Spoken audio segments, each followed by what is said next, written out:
So when we have to use this architecture, okay, for large training data set, so we need to go for GPU parallel implementation, okay, and that I will discuss, okay, in brief. And at last, okay, I will provide you, okay, some future and research directions, okay, in build up for learning data, right? These are the overall concepts, okay. Let us start with the introduction to fuzzy sets. Professor Lotfi Zadeh of University of California in 1965 proposed fuzzy set theory. Right? We are actually familiar with the set theory proposed by Sir George Cantor, right? And he is called as founder of the classical sets. What set theory was earlier, okay? That set theory is called as classical set theory, or it is also called as set theory, right? So, but fuzzy sets, okay, that provide membership to an element in an interval 0 and 1. So fuzzy sets, okay, they are different, okay, from our ordinary sets, classical sets, or they are called as free sets. For example, the set theory with which we are already familiar is free set theory. Okay, assume, okay, that we are having a set A that contains 3 members, 1, 2, 2, and 3. Okay, this set is actually associated with or corresponding to its own membership function. Okay, defined as mu A of X. So this is actually regarded as membership of element X in set A. So membership of free set or fuzzy set or classical set, they provide only 2 kinds of values, 1 or 0, right? So if X is a member of A, X belongs to A, then this membership function will give us a value, membership value as 1. Otherwise, okay, if X is not a member of A, it will provide us a value of 0. So 1 and 0, okay, there are only two possible values provided by membership function of classical set, right? But as opposed to that, okay, if we consider, okay, A as a fuzzy set, okay, fuzzy set membership function can provide values 0 as well as 1, and remaining all other values, okay, that lies in between 0 and 1, right? So all those members, okay, those who are assuming highest membership value of 1, they are called as full members of the set. All members, okay, those who are having membership grade of 0, they are called as non-member of the fuzzy set, okay? And all members, okay, which are assuming membership value in between 0 and 1, okay, excluding 0 and excluding 1, they are called as partial members, right? This is introduction to fuzzy set. So fuzzy set provides membership value in between interval 0 and 1, okay, I can say, okay, and inclusive of 0 and 1, okay, so it includes 0 as well as all those values, okay, that lie in between 0 and 1, right? This is regarding the fuzzy set. Now, what is use of fuzzy membership? Just I talked about, okay, that fuzzy membership function, okay, takes input, okay, as a element X, okay, and provides us a fuzzy membership value that is in between 0 and 1 inclusive, right? What is use of that, okay, fuzzy membership value? Fuzzy set membership can be interpreted as a degree of belonging or similarity of input pattern with respect to a given fuzzy set, okay? So that membership value can be considered as degree of belonging or similarity, okay, of the input pattern X, okay, with respect to a given fuzzy set, right? What is the meaning of fuzzy? Fuzzy means imprecise, and thus fuzzy membership value is also imprecise, right? Because I cannot measure, okay, the true goodness of a person, for example, right? But I can provide an approximate or rough measure, okay? So fuzzy membership is actually an approximate or rough measure, okay, of similarity or degree of belonging. Fuzzy membership can also be used for reasoning about pattern classes, okay? Just have a look at, okay, this particular figure. I have an input pattern, okay, that is belonging to the class H.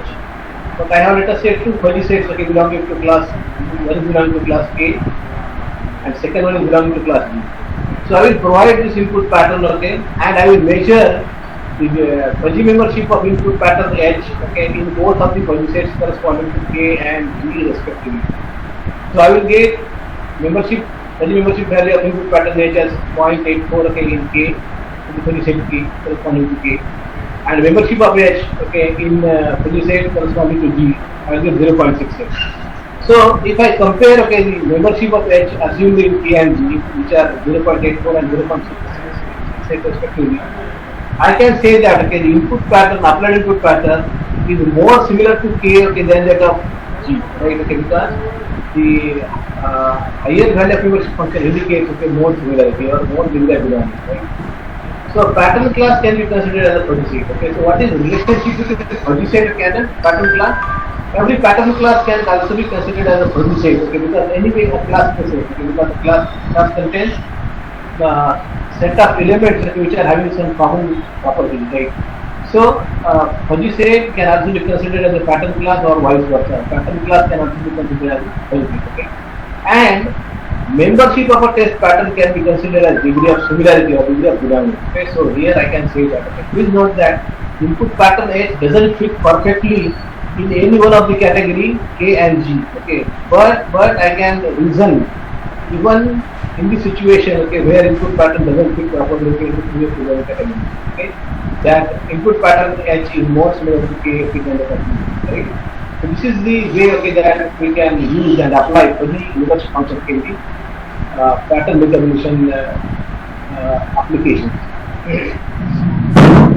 Fuzzy membership functions, okay, they are providing, okay, the values, okay, in between 0 and 1, okay, and inclusive all those values, okay, in between 0 and 1, right? But at this sets, they are providing value either 0 or 1. Okay. For example, I have shown here, okay, the membership plot, okay, of fuzzy set A or the set A corresponding to set of tall people, right? The set membership function says that, okay, if the height of the person is more than or equal to 1.7 meter, okay, then that person is called as taller. Otherwise, no, right? So just have a look at this, okay. What is it, okay? We can have actually non-zero membership, okay, for some of the patterns, okay, which are having less than 1.7 meter of the height, right? So we can actually provide an interpretation with vague terms like taller, more taller, okay, tallest, okay, something like that, right? So this is the key difference, okay, between the two set, okay, and the fuzzy. Now, what are the advantages of the fuzzy sets? Okay, fuzzy sets, they can be employed, okay, for human-like reasoning, okay, because we are using some vague terms, okay, in human language like more, better, taller, wiser, wider, louder, okay, something like that, right? But truly speaking, okay, these words, they do not have precise interpretation of meaning. Okay, so to do that, okay, to force the machines, okay, reason like humans, I have to employ the fuzzy set period, right? Second advantage or application, precise inputs, they are not needed, okay, because I cannot expect precise inputs, right? Because most of the time inputs are imprecise, right? They are having considerable deviation, right? If I take my two passport photos, right, even on the same time, right, and if they are treated, okay, with a difference of 1 minute only, then also they can have considerable difference, right? The variation. So I cannot expect precise input so that it will 100% fits perfectly, okay, the previously learned category. I cannot, okay. So fuzzy set theory can be used in general. The third advantage is that, okay, fuzzy sets, they can handle uncertainty other than randomness. This is one of the important application of fuzzy sets, right? Let me define the situation called as random. Okay, consider again that in the closed world, okay, we have n number of events, right? I can and I can define the situation as random if sum of probabilities of all those events is equal to 1. That uncertain situation is called as random. Okay, and if this condition is satisfied, then only we can apply the probability theory, mathematical tool called as probability theory. Okay, but what happens if sum of all the events and their probability, if it is not equal to 1, I cannot apply the probability theory. Okay, so handling such kind of uncertainty, okay, we have only one way of program, okay, and that is the probability. Let me to provide you the tiny introduction, okay, of another field, okay, called as artificial neural network, right? Because my today's topic is actually hybridization, okay, of these two particular principles, right? Matt Coulomb and Walter Pitts, okay, in 1943 proposed the first mathematical model of biological neuron, okay, and from their sincere study, okay, they proposed, okay, this particular simplified model of biological neuron, right? This is actually a figure of only one neuron, single neuron, right? So this neuron takes n number of inputs named as V1, V2, V3 up to Vn, okay, and we are having n number of synaptic links, okay, which are connecting to this particular cell, okay, or I call it a cell body or a soma, right? And every link, okay, is having a weight associated with that, okay, and these weights, okay, they can be adjusted, okay, to the purpose of learning, right? So all of these particular inputs, okay, they are actually weighted, summed together, okay, in this particular node, okay, called as soma, right? So this is summation of Vi Wi. So it is equal to V1 multiplied by W1 plus V2 multiplied by W2 plus V2 multiplied by W3 up to Vn multiplied by W1, right? So this limited summation is calculated, okay, in the cell body, okay, of the neuron, okay, that is called as soma, and then it is provided an input to the activation function. The activation function, okay, will generate either output of the neuron, either it is 0, 1, based upon, okay, what kind of neuron, right? So the field ANN is actually evolved, okay, from the basic or fundamental model provided by Mac and Walter Pitts. This model is also called as Mac and Walter Pitts model, right? Artificial neural network, also called as connectionist model. Okay, such kind of models, okay, where we are actually using layers of neurons. Such kind of models, okay, they are also called as connectionist model, and hence that sector of AI is also called as connectionist AI, okay, where we are actually employing neural networks, okay, with several layers, okay, for reasoning. What is ANN? ANN is collection of multiple layers of neurons. So I have shown here, okay, the 4-layer architecture, okay, where the first layer, okay, towards my left hand side is called input layer, okay. So input patterns, okay, they are applied over here, and we are getting output of the neural network, okay, by using output layer. So there are 2 neurons, okay, in the output layer. For example, all my patterns, okay, which can be applied, okay, to this input layer, they are belonging to 2 classes, for example. That's why I have used only these 2 neurons, okay. Why I have used here, okay, 1, 2, 3, and 4 neurons, okay, because I have extracted only 4 features, okay, from my input pattern, right? Okay, and we can have several layers, okay, in between input layer and output layer, and all such layers, okay, which are sandwiched between input and output layer, they are called as hidden layers, right? And we are using matrices W1, W2, W3, okay, and something like that, okay, to store the weights, okay, which are actually connecting between input layer to first layer, that is stored in W1. Weights connecting between the last hidden layer, okay, and the output layer is stored in W2, and W3 matrix can be used, okay, to store the weights, okay, connecting between the first hidden layer and second hidden layer, okay, and something like that, right? Now each output layer neuron represents a pattern class, okay. So what is the meaning of this 2 neuron, right? First neuron represents the class patterns belonging to class 1, okay, and it represents, okay, the pattern class 1. Second neuron represents pattern class 2, okay, something like that, okay. And its output can be used, okay, for reasoning, okay, the class level of the input pattern of the test pattern over there, right? So output of the neuron can be considered, okay, for reasoning regarding the class level, right? For example, if I have applied the test pattern, okay, over here, and if the first neuron has provided the highest output, what does it mean? It means that, okay, the input pattern belongs to class 1, okay, than that of the class 1, because it is more similar, okay, because just we learned that, okay, that the output of the neuron and the membership function, okay, upon the set, right, they provide some values, and these values can be recognized as degree of similarity, right, and based upon that, okay, we can use this particular neural network, okay, to reason regarding the class level. Weights W1 and W2, okay, which are stored in matrices, so they are the matrices, they are having some rows, okay, and some columns, need to be adjusted in the training, okay, using some rules, okay. So how these weights, okay, they can be calculated, final weights, okay, they are calculated, okay, in the process of training, right.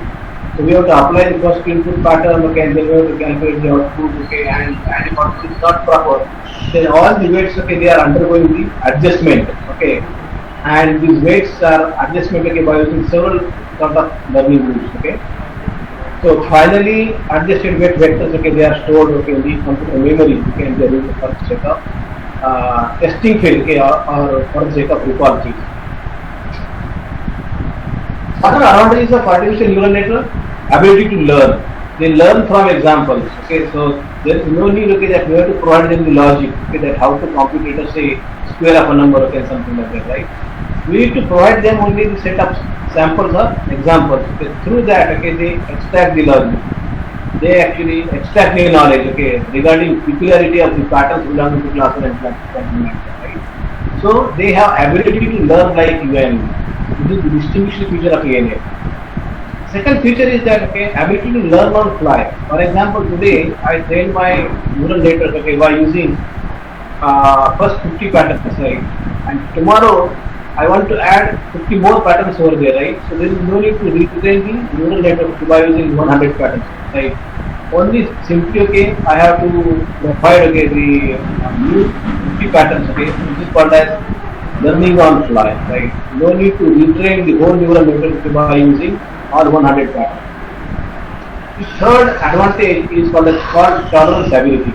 Some neurons, if they are very faulty, then also the reasoning of the artificial neural network, okay, can be considered as more approximate, more proper, right?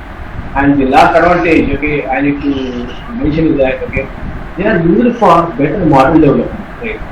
So in the field of pattern recognition, what we are doing, that we are actually providing the input as a training set, okay, and through that, okay, by some way, by using ANN, by development of training set, okay, we are developing some sort of model, right, and that model is used for the sake of reasoning, right. So ANN, okay, provides better model development, okay, as compared to several US systems. Yeah. So we introduced ourselves, okay, with the fuzzy set thing.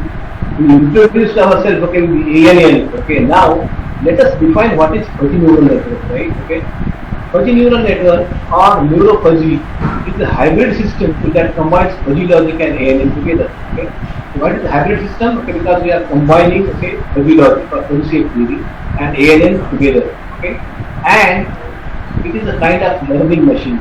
Machines which is having ability to learn. So FNN or fuzzy neural networks, okay, they are hybrid systems and they are a kind of learning machine, right? Now, how this hybridization can be done? Okay, this is actually very important. Okay, if we use activation function of a neuron in ANN as fuzzy membership function, we get FNN. So in a very simplest format, okay, I can define what are the fuzzy neural networks. Okay, if I replace activation function of a neuron by using the fuzzy membership function, okay, we get actually fuzzy neural network. Okay, and such hybrid system, why we are hybridizing? Because I want to use advantage of both ANN, okay, as well as fuzzy shape theory. That's why, okay, these hybrid systems, okay, they assume advantage of both, okay, and hence strongly recommended, okay, for complex pattern recognition. Right? Professor Lotfi Zadeh, the person, okay, who proposed fuzzy shape theory, okay, in this world, has provided a quote, okay, in the proceedings of IEEE conference, World Conference on Computational Intelligence in 2002, that all the future complex problems will be solved using some kind of hybrid system. Okay. So hybrid systems, okay, we are ray of hope, okay, of future. Yeah. So we learn, okay, regarding, okay, what is this hybrid system for the neural network, okay. Now let us discuss, okay, one specific architecture, okay, that is called as fuzzy hyperline segment neural network, right? And we discussed, okay, this architecture in detail, okay, it is training, testing phase, and we start with, okay, the basics of the particular neural network, okay, and later on, okay, how this architecture is actually proposed, right? Fuzzy hyperline segment neural network proposed by Professor U.V. Kulkarni and others at Sri Guru Gobind Singh Ji College of Engineering and Technology, Nanded, India in 2001. It is designed for pattern classification and recognition. Okay, so it is actually a supervising learning architecture. Okay, means what? We need to have the class level of the pattern. Okay, which are present in the training set. Okay, so first of all, okay, I will clarify some of the terms, okay, which are essentially important, okay, to understand, okay, this particular architecture. The first term is hyperspace. Okay, what is hyperspace? Any space with dimensionality greater than 3 is called as hyperspace. For example, a space of dimension 4, 5, 6, 7, 8, okay, greater than 3. All such spaces, okay, they are called as hyperspaces, right? Okay. What is called as a hyperline? A line in the hyperspace, okay, is called as hyperline. Okay. Please note that, okay, line is having infinite length. Line, okay, which is drawn, okay, by using 2 arrows, right? Okay, so that is actually the representation of a line. But please note that, okay, sorry, line is having infinite length. Okay. Next term is hyperline segment. Now, hyperline segment is actually a segment, okay, which is having a finite length. Okay. So it is actually a small portion of the line, right, line segment, and hyperline segment is a hyperline line segment, okay, which is present in the hyperspace, right? Then fuzzy hyperline segment neural network learns pattern classes in terms of hyperline segment. Okay? So this particular architecture, okay, how it learns pattern classes, okay, by iteration of, okay, several hyperline segments in the hyperspace. So this particular figure, okay, actually depicts, okay, the hyperspace. Okay, so every line, okay, is actually representing one particular axis, okay, and we are having very large number of axes. Okay. So this particular architecture, very hyperline segment neural network architecture, okay, it learns patterns, okay, in terms of hyperline segments, okay, where every hyperline segment is a fuzzy shape, okay, and hence the name is actually given to this architecture as a hyperline segment neural network. Okay, so these are the basics, okay, corresponding to this particular architecture. Yeah, I want to make the concept of hyperline and hyperline segment clear, okay, by using this particular. Okay. So this is actually a line, okay, in the two-dimensional space. Okay. How much is the length of this line? Line is having infinite length. Okay, please remember. And we have two arrows, okay, at both of the lanes, okay, indicating that it is not finite. Okay, it is infinitely extended, okay, towards left hand side, and it is having infinite length, okay, towards the right hand side. Okay. But when I say hyperline segment, what does it mean that? Okay, that we are having endpoints. Okay, every hyperline segment is defined with the two endpoints. For example, this endpoint is called as B, this endpoint is called as W, right? Okay, so hyperline segment is having two endpoints, right? Assume that, okay, if this hyperline segment is present in n-dimensional hyperspace, okay, then endpoints B and W will be the n-dimensional vectors. How we define V and W? V and W will be the points, okay, in n-dimensional space. Okay, because we are assuming that, okay, this hyperline segment is present in n-dimensional hyperspace. Okay, so V will be defined by using n components. So it is the n-dimensional vector. V1, V2, V3, V4 up to Vn. And W is also defined, okay, by using n-dimensional vector W1, W2 up to W. Right? Okay, so V and W will be n-dimensional vector. Okay. So geometrical interpretation of a vector is a point. Okay. What is a vector? A vector is actually a point in n-dimensional space. Okay. So this is geometrical interpretation of a vector. Right? Now, how I can compute length of this particular hyperline segment? Then the length L of hyperline segment can be computed using Euclidean distance. Right? I can use the Euclidean distance formula. L is equal to under root of, okay, most of you are already familiar with this particular Euclidean distance formula. So I can compute distance, okay, between the 2 points V and W, okay, in n-dimensional space by using Euclidean distance formula. L is equal to under root of summation of I is equal to 1 to n Vi minus Wi whole square, right? And I will run from 1 to n also, right? So if I take square root, okay, of all of the squared components together, right, I can get, okay, the length of this hyperline segment, okay, which is actually defined by using two endpoints V and W. Got it? Okay. So this is the fundamental definition of hyperline segment. That hyperline segment is having finite length and defined by using two endpoints V and W, right? And its length can be calculated, okay. Yeah. Now let us understand the topology or architecture of the fuzzy hyperline segment neural network. Okay. It is a 4-layer neural network named as FR, FP, FD, and FC. Okay. So first layer is called as FR layer, second layer is called as FP layer, third layer is called as FD layer, and fourth layer is called as FC layer. Okay. Let us discuss, okay, what is the role of each and every layer, right?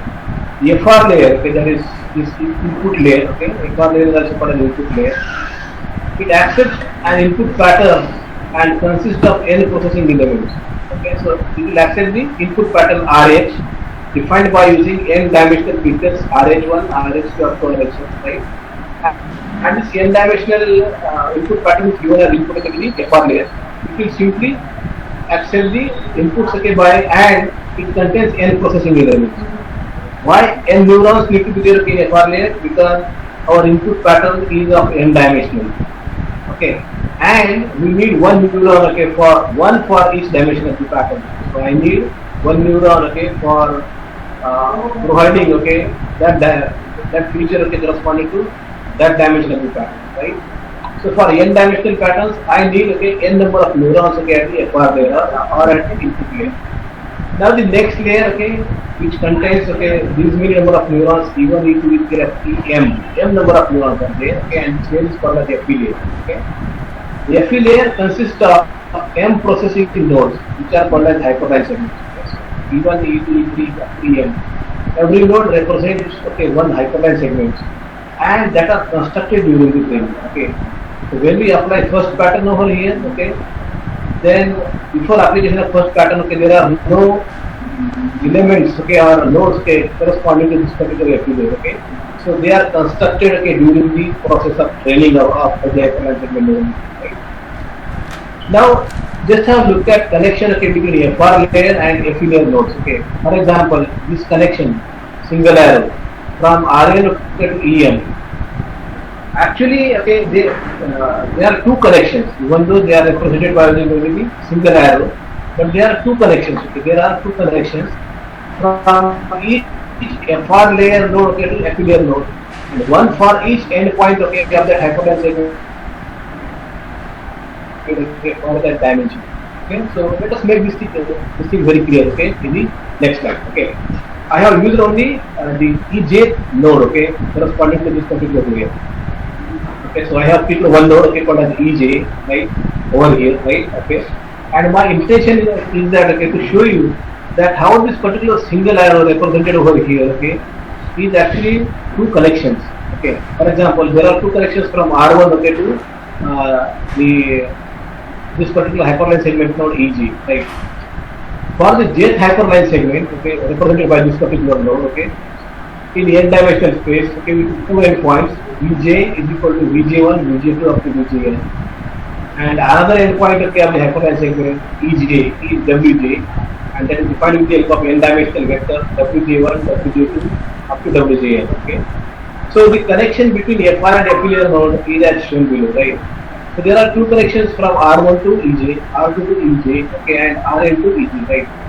So from R1 to EJ, we are actually using the first component of Vg, that is Vj1, this is Vj1, this is Vj1, and first component of Wj, that is Wj1. The link connecting R2 to EJ will contain second component of each of the endpoints Vj2 and Wj2. And there are two connections from Rn to node EJ, by using first the last component of Vj, that is Vjn, and last component of Wj, that is Wjn. So these two connections they are represented abstractly by using only one arrow.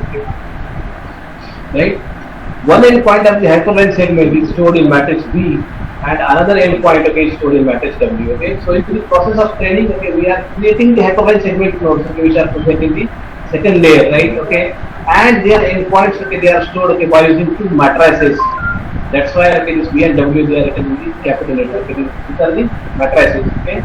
That one endpoint of the hyperline segment is stored in matrix B, and another endpoint is stored in matrix W. Each FE layer node, I am talking about this FE layer node, E1, E2 up to EM, it is actually a hyperline segment, fuzzy segment. It is a hyperline segment, and every hyperline segment is considered as a fuzzy segment, and they are also having transfer functions and also called as fuzzy membership function, because every fuzzy segment is associated with its fuzzy membership function, and that is used for counting the fuzzy membership value of an input pattern, right? So please note that every node which is represented or part and parcel of the FE layer node is a hyperline segment, and we are considering a hyperline segment as a fuzzy segment, and we know that every fuzzy segment associated with its own membership function. That's why every hyperline segment is also associated with its own fuzzy membership function, and we can measure fuzzy membership value of an input pattern in a given hyperline segment fuzzy segment, right? Now, how I can measure fuzzy membership value of an input pattern RH? So RH is the input pattern, and it is defined by using n features, RH1, RH2 up to RH2. So this is n-dimensional feature vector, and this describes H input pattern RH. Let RH be the ST input pattern and VJ and WJ be the endpoints of hyperline segment EG. Th hyperline segment, right?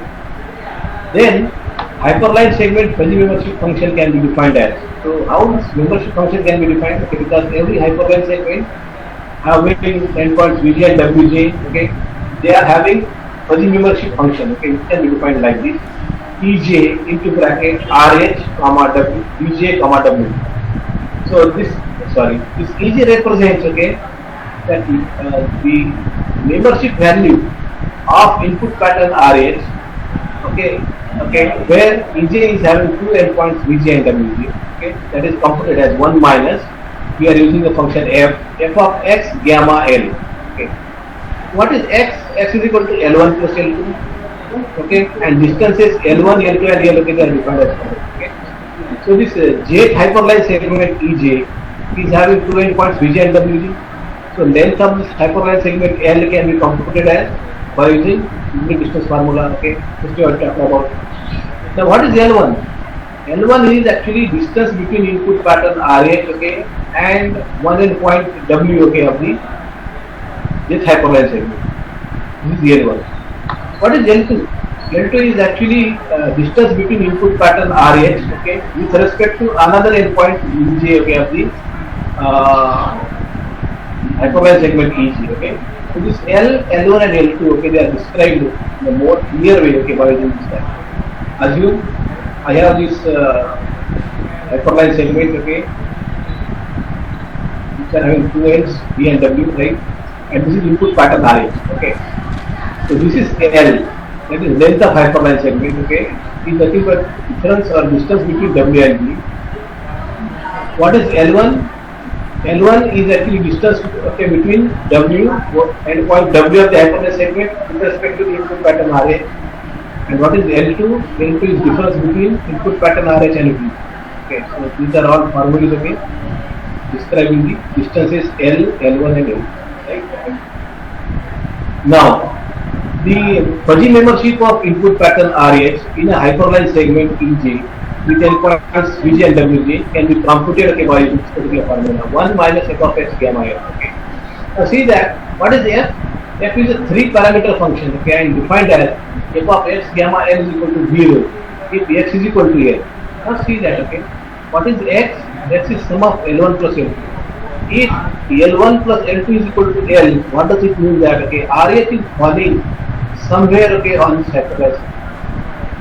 So this L1 plus L2 can be equal to L if and only if, okay, RH is falling or input pattern is falling somewhere exactly, okay, on this hyperline segment. Okay?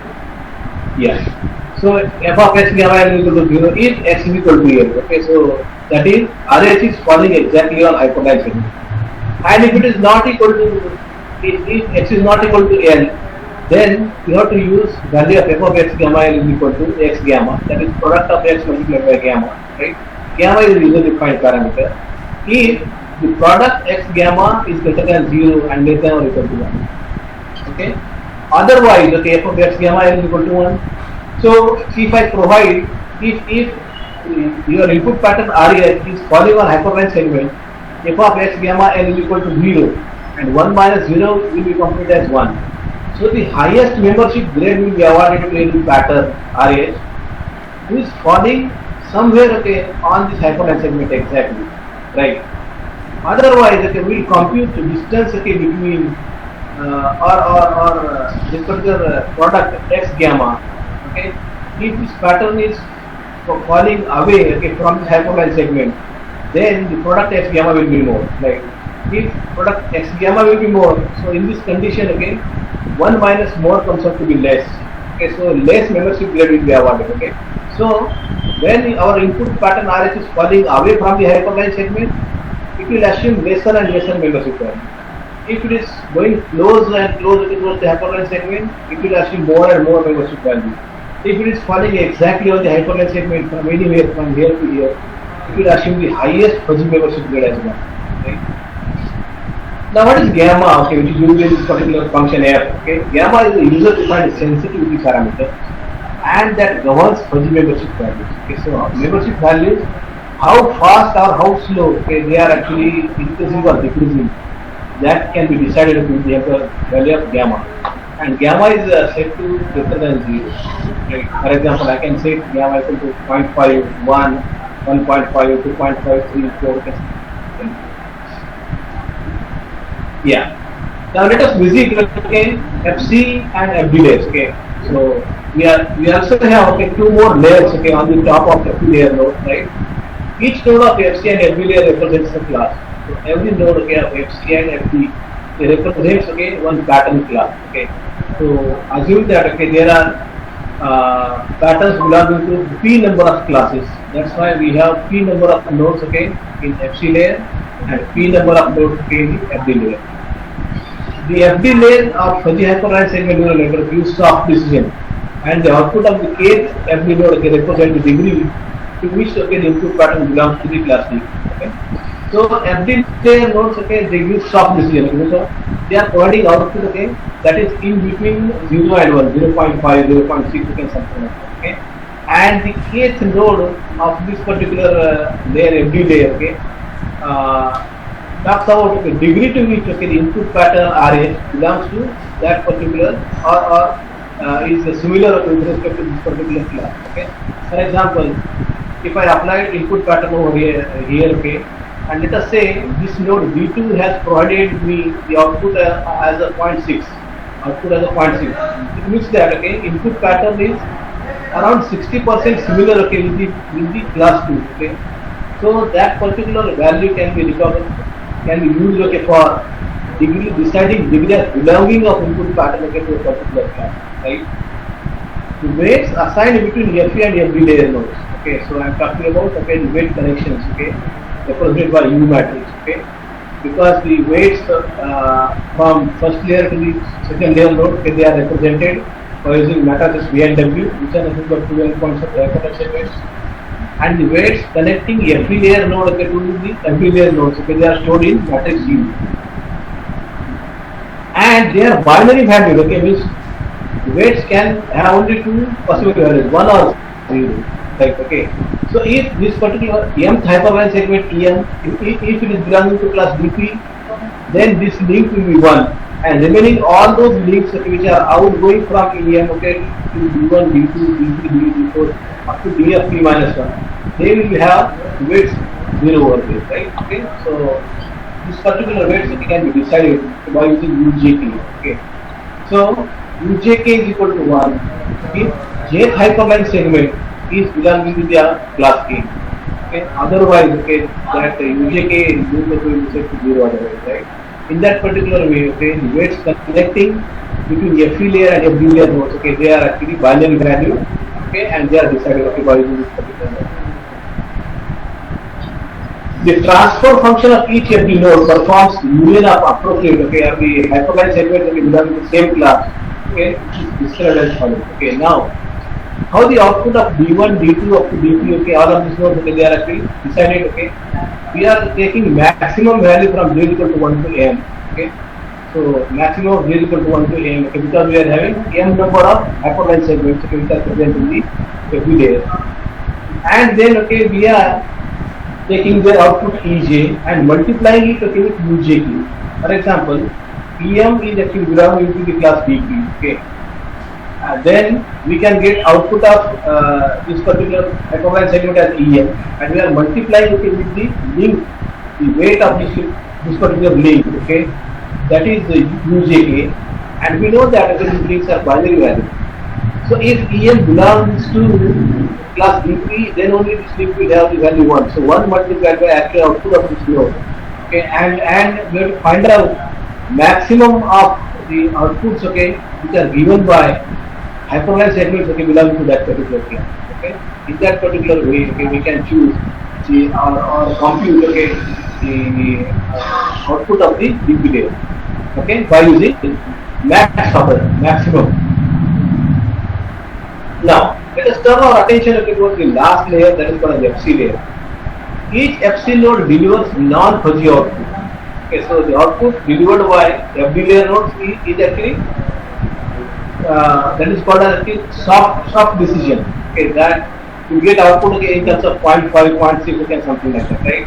But output of FC layer nodes, okay, will be a non-fuzzy, okay, and it is the quickest output, okay, that is also called hard output, okay. So let us say that, okay, if for applied input pattern, the node C2 has given, node D2 has given highest membership value of 0.9, okay, then C2 will provide the output as 1 and remaining all the nodes okay, which are present in FC layer, they will provide okay, output 0. So we are converting okay, the soft decision okay, into hard one by saying that okay, pattern input pattern RH belongs to C2, okay, not belong to any other class, right? And we can actually compute the output okay, of the FC layer nodes by using CK. CK is equal to 0 if dk is less than capital T, and Ck is equal to 1 if dk is equal to 2, okay. And what is T? T is actually maximum out of dk. We have to find out maximum okay, out of any of the node, maximum output of any of the node okay, present at the FD layer, right? And for that, if dk is equal to T, then we have to set Ck is equal to 1, okay. And for remaining all the nodes, okay, we are setting its value to 0, right? In that particular way, okay, the final output okay, of the FC layer okay, can be computed. Yeah. Now let us turn our attention okay, towards learning algorithm. Okay. So we learned okay, regarding the topological architecture okay, that there are 4 layers. Okay. What are roles of each and every layer okay, and how their weights okay, they are actually stored in what are this VW and U okay, and CK and something. Okay. Now learn okay, regarding the learning algorithm. It is supervised algorithm. What does it mean? That I need to have a class level of the input pattern. Okay.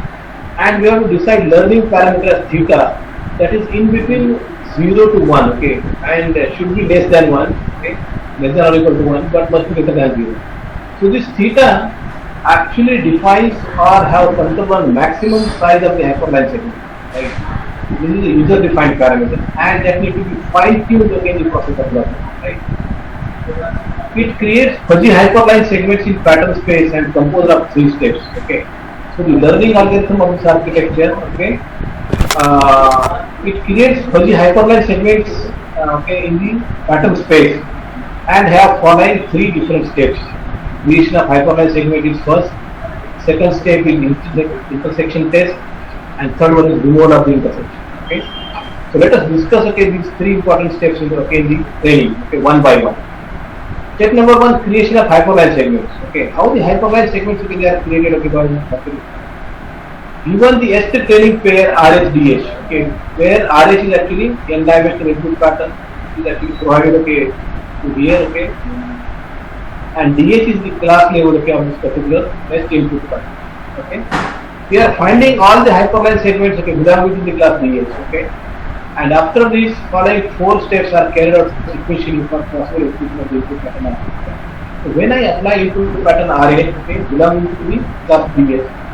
This architecture is finding out all existing hyperline segments okay, which are created okay, before application of the input pattern RH, right, of the same class, okay, and we are sequentially carrying out okay, the following steps okay, for possible inclusion of the input pattern RH okay, in the hyperline segment.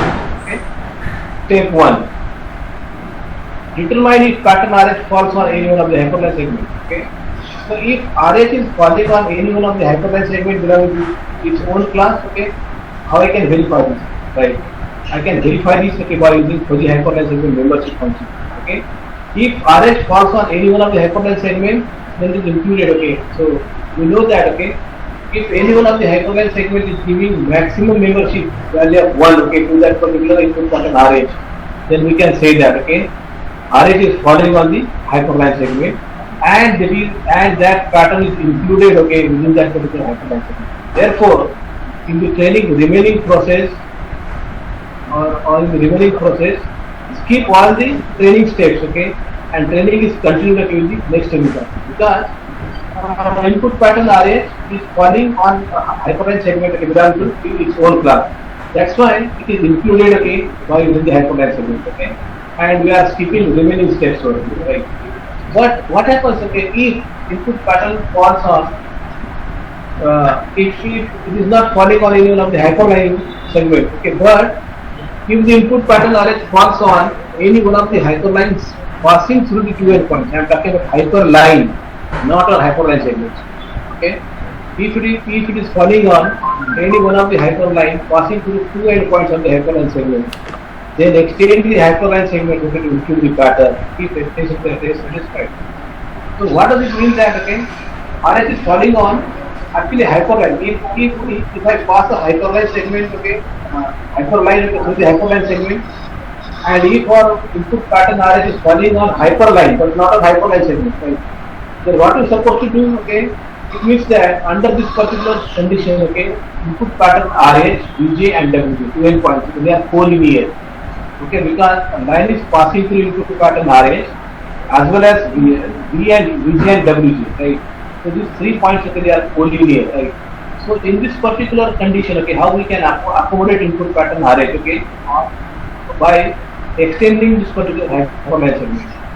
Suppose EJ is that hyperline segment, okay, with endpoints VJ and WJ, and L1, L2 and L are calculated, okay, by doing the dualization. Okay, so L1 is actually distance with respect to W, L2 is distance with respect to V, and L is the length of the hyperline segment. So L1 is distance, okay, between RH and V and WJ, okay, in the case of hyperline segment VJ. L2 is the distance, okay, from RH and endpoint VJ, right, and L is length of the hyperline segment. Okay.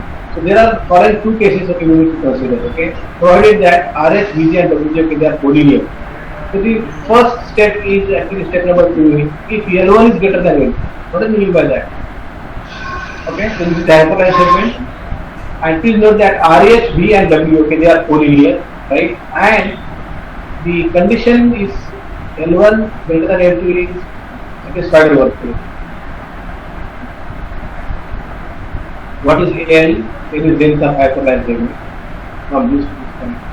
What is L1?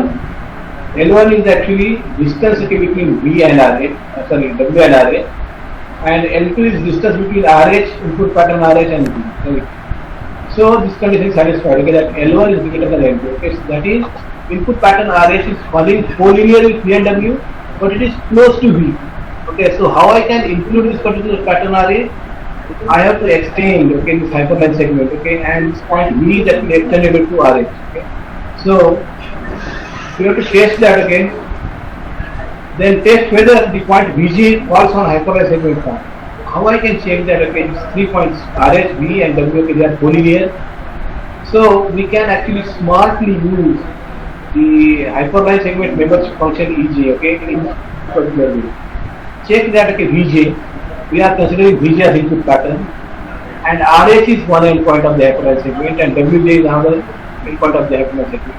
So check that, okay, whether V is falling on hyperline segment formed by RH and WJ, okay, and if it is yes, okay, then this hyperline segment, okay, will provide highest membership value of 1, okay, to this particular V, right, and then we can extend, okay, this hyperline segment, okay, by shifting the one endpoint V, okay, to RH, okay, so VJ new will be set to RH, okay, and WJ new will be set to the old value of W, right.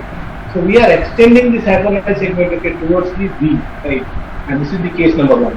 Case number 2 is the opposite of that, okay, that RH is falling close to W, okay, than that of V, right. These are the distances L, L1 and L, right. Now here L2 is greater than L1, right. Under this particular circumstance, what we are supposed to do? That we have to extend, okay, this endpoint hyperline segment W, okay, to RH. Okay, so we have to say WJ new is equal to RH over here, right? And we have to say VJ new as older VJ over here, right?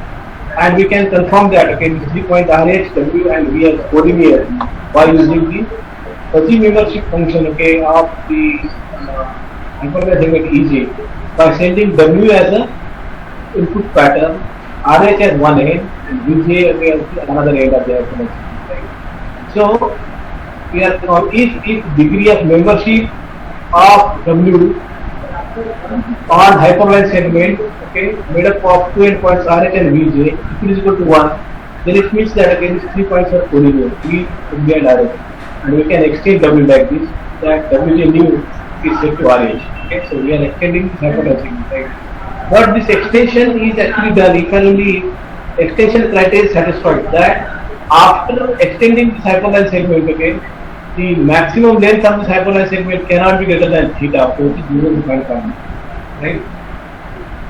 There can be third possibility that if hyperline segment is a point, for example, this is actually a point. Hyperline segment is a point, okay, where equivalent points V and W are same exactly. When equivalent points V and W, they are exactly similar, right?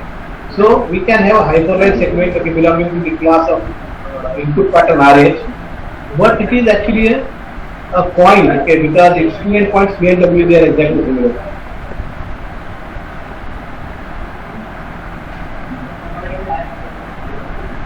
Okay. And under this particular condition, length of the hyperline segment L is equal to 0. Okay, because V and W, these two endpoints, they are essentially the same. So length of the hyperline segment L is equal to 0.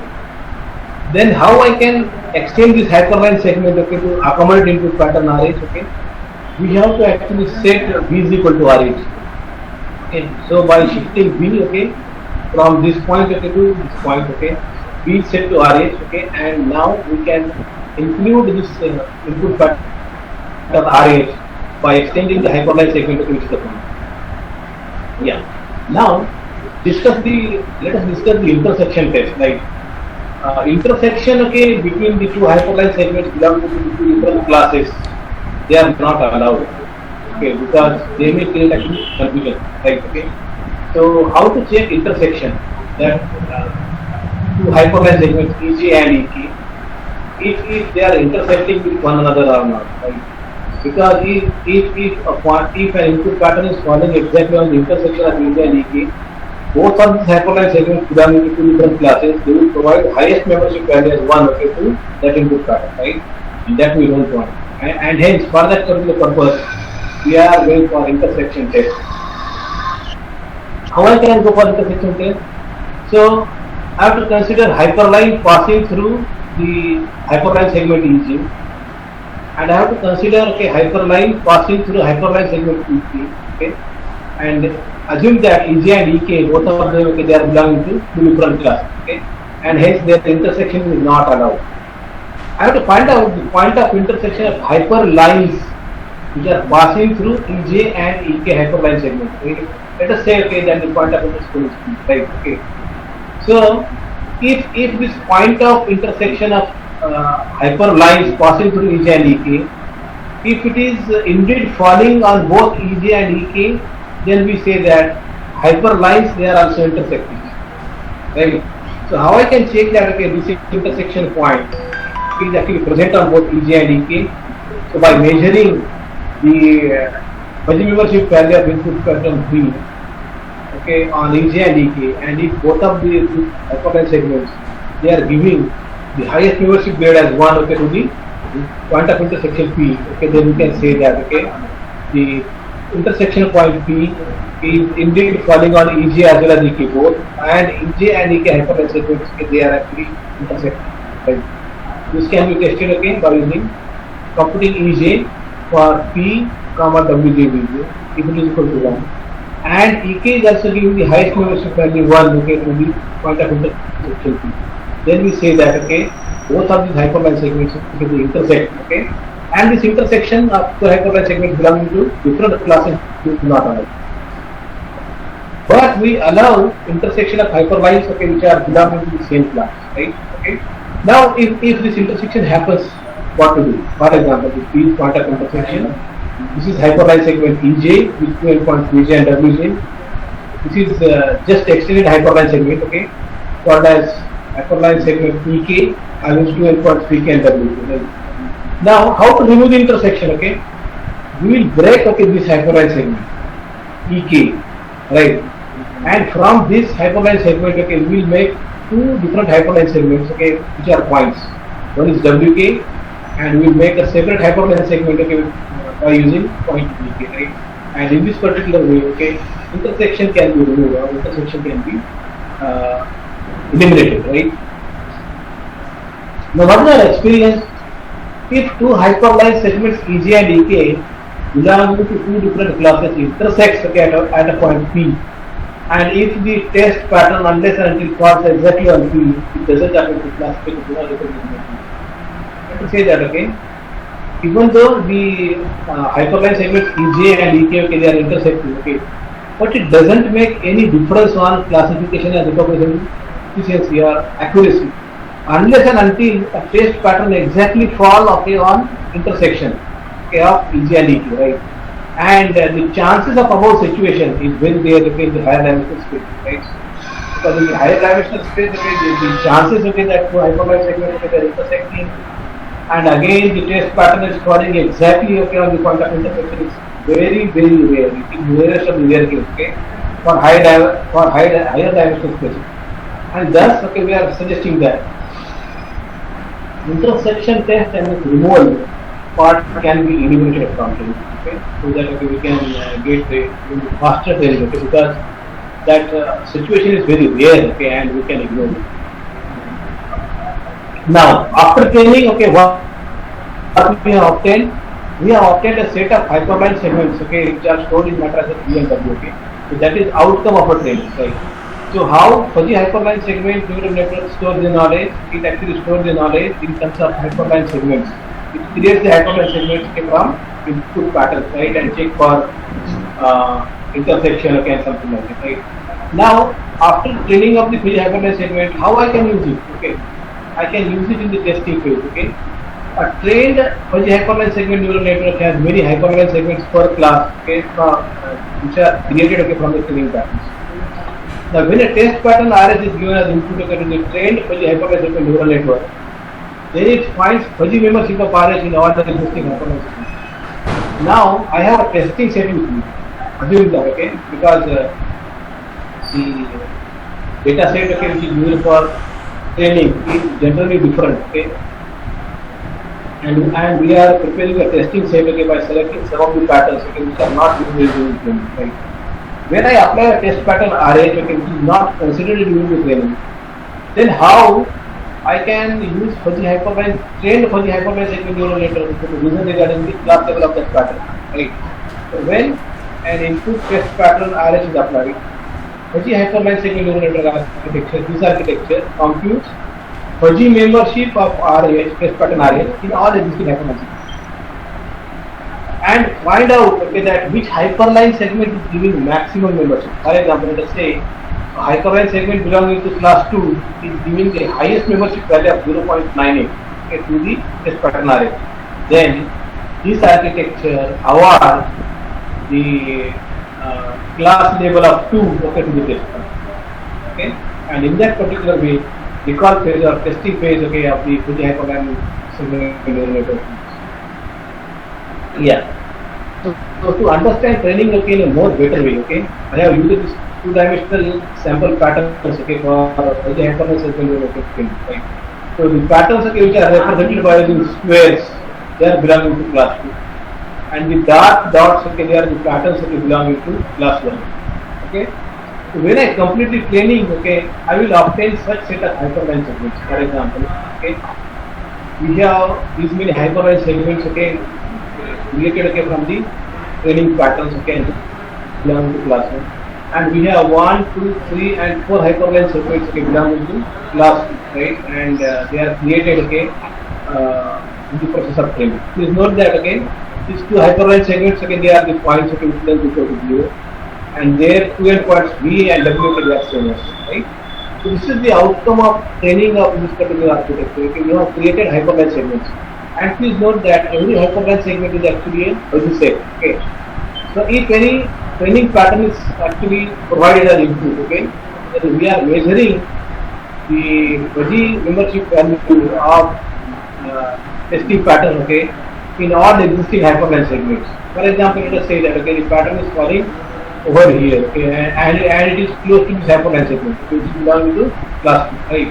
Then the pattern is assumed to be belonging to class 2, and the class level of 2 is awarded, okay, to that particular segment, right? There are following suggestions, okay, for training of this architecture. This architecture creates 50% or more hyperline segments as compared to the number of patterns, okay, in the training set. So if your training set is bigger, I mean to say that, okay, around 50% of the hyperline segments nearby, okay, they are created, okay, by this architecture, okay. If the parameter theta is which lies in 0 to 1, okay, that governs maximum size of the hyperline segment is reduced, then more number of hyperline segments will be created. For example, if I reduce the value of theta from 0.6 to 0.4, then more number of hyperline segments will be created over it. Right? So lesser is value of theta, that is maximum size of that is user defined parameter, okay, then more number of hyperline segments will be created. Right? So what is training? In the training, we have to decide optimal value of theta, okay, such that we must get 100% classification with minimum number of hyperlines created, and for this particular setting we are computing the recognition rate. Okay, so in the process of training, what is supposed to do? We have to fine tune the value of theta. See that, okay, I want to get 100% classification, but by using minimum number of hyperline segments. Okay, so I have to experiment, okay, with various values of theta. Theta is equal to, let us say, 0.5, 0.6 and 0.7. If let us say the theta of 0.7 allows me to get 100% classification, okay, and by creating minimum number of hyperline segments, okay, I will set either value of theta at 0.7 and then I will go for recognition to the theta. Okay. I also suggest avoid overfitting, okay, by setting very small value of theta. If I set value of theta very small, 0.00001, what will happen? It will lead to overfitting, okay, because in the overfitting, okay, every from every pattern one separate hyperline segments get overloaded, right? And overfitting is not advantageous, even though we can get 100% classification, but recognition accuracy will be very poor, okay, under the overfitting. So this architecture is modified by me and Dr. PM Patil, okay, for increasing the accuracy and for reducing the misclassification, right? So we have modified this, okay, to obtain better connectivity property. Okay. We have suggested, okay, the updated version of fuzzy membership function, okay, and that fuzzy membership function must be convex and to satisfy the connectivity property, right? So this is non-convex position. Okay, this is on x-axis, okay, we have an element, and on y-axis, okay, we have fuzzy membership value. If I increase x, then membership value should monotonically either increase or decrease. This is the definition of convexity, okay, and if convexity is satisfied, we call the fuzzy set as convex. This is the membership function plot of fuzzy hyperline segment neural network, okay, for gamma is equal to 1, okay. So it is not properly convex, okay, because rate of change of values, okay, as we move away, okay, from this hyperline segment is different, okay, for two different sections already, right? So we propose, okay, our own membership function for this particular architecture, okay, because the classification accuracy and recognition accuracy is totally based upon, okay, the membership value, fuzzy membership value, and if fuzzy membership value is not fairly allocated, okay, to an input pattern, the chances of misclassification and misrecognition, okay. So we don't want to take that risk, okay. So we modified and proposed our own membership function for this architecture. How we have proposed? Just have a look at, okay, this hyperline segment containing two endpoints V and W and V, right? Assume that we are having a testing pattern, okay, P, okay, which is falling over here, right? Okay. Then how we have planned, okay, to impart membership value to this particular pattern P, okay, by using the perpendicular distance h of the input pattern, okay, from the hyperline segment, okay, defined with the help of two endpoints P and W. This h, okay, we have calculated, right? And that h is actually used for imparting the membership value, okay, which is very rare, right? Now see that, okay, how we have calculated this value of h, okay, for this particular setting. If we see that, again, the input pattern P and hyperline segment with endpoints V and W forms actually a triangle W, P, PV and VW, right? Okay, and we know L, that is length of hyperline segment. We know L1, that is distance between W and P. We know L2, that is distance between V and P. Okay, so we know all three sides of this triangle, correct? Okay, and if I know all three sides of the triangle, I can calculate semi-perimeter of the triangle S is equal to L plus L1 plus L2 by 2. Sum of all sides of the triangle divided by 2 that provides me the semi-parameter. Okay, this is very standard formula, right? And I know that okay, area of this particular triangle is 1 by 2 multiplied by base multiplied by height. Okay, so area of the triangle by using semi-parameter can be calculated as under root of s multiplied by s minus L1 multiplied by s minus L. This is again the standard formula, okay, that we can compute area of a triangle if I know the semi-parameter s and 3 sides of the triangle. Okay, but I can equate this, okay, by using a basic formula that area of the triangle is half multiplied by base multiplied by height. Base is this L and height is this h, right? So h can be calculated, okay, by using this particular formula, right? Okay, and this h is usually to impart, okay, the membership values of the input pattern, right? See that, okay, after using this particular modified membership function, now the membership function is very much convex, and now we can expect, okay, better classification and recognition rate, okay, because now by using this membership function, fair membership values, okay, they are actually given or imparted, okay, to the input pattern. Okay, so just have a look at this particular column. Okay, these are the misclassifications, okay, which are done by the hyperplane signal for various values of theta and gamma. Okay, theta is actually the maximum size of the hyperplane segment. Okay, so for first setting, okay, it has created 45 hyperplane segments and misclassifications are 4, right? But by using modified for the hyperplane segment method, number of misclassifications are reduced to 2. Misclassification for second setting, okay, they are 4. Here it is 2. Misclassifications for third setting is actually 40, okay, in the original architecture. But in the modified architecture, okay, it is 6, right? So if I compare these two columns, okay, the total number of misclassifications are reduced around by half, okay, in modified version of this architecture. Okay, so it is very successful. Yeah. Now let me talk to you, okay, regarding the GPU parallel implementation of modified version of this architecture. GPU stands for graphics processing unit. Okay, so these two architectures, they generate very large number of hyperplane segments for larger data sets. Okay, and nowadays, okay, the data sets, okay, they are growing by and by, and they contain several GB of the data, right? And if I use such architecture, what will happen? Okay, that they are having tendency to create around 60 to 70% of the hyperplane segment. Okay, as compared to the size of the training set. Okay, so very large number of hyperplane segments will be created. So what will happen? We will require considerably more training time as well as testing time, okay, because we have to use very large number of hyperplane segments. Okay. But I want to reduce training and testing time. What can I do? Okay, now I can apply the GPU parallel implementation or GPU parallel execution of this architecture, okay, to cut down training and testing time. Okay, GPUs, they stand for graphics processing units, okay, and nowadays, okay, they are available at less cost. They provide thousands of processing cores. For example, I am using Tesla V100, okay, that contains around 5,000 number of cores, right? Okay, so they are having very large number of thousands of processing cores, okay, and all of these processing cores, okay, they can parallelly execute, okay, and process the data.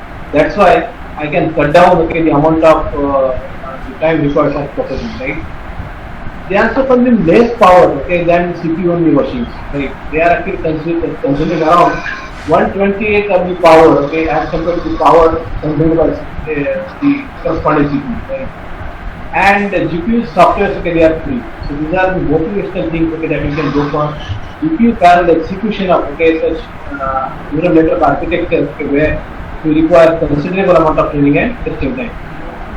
My college, Vishwakarma Institute of Technology, is recognized as GPU Research Center in 2013 by NVIDIA